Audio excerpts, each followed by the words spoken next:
ka hyrë një njeri tek Fudal ibn Iyad, nga njerëz të mençur, nga njerëz të pjekur, devotshëm, në ditë Arafat i ka thonë: "Çka të mënon sot? Kush është njeri i humbur? Kush ka humbur sot ditë Arafatit?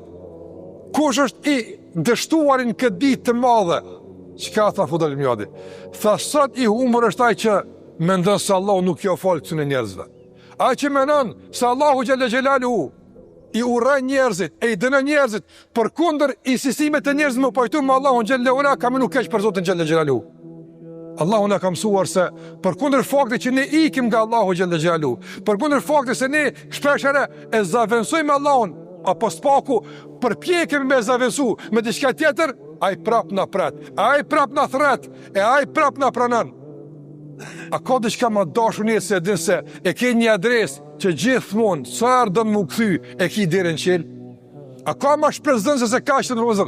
A dhe kjo shpresë për përmirësim, kjo shpresë për falje, kjo shpresë për ndryshim që buron nga Arafati, nuk duhet me kalu pa u vret e pa u përvecu edhe nga ana jon.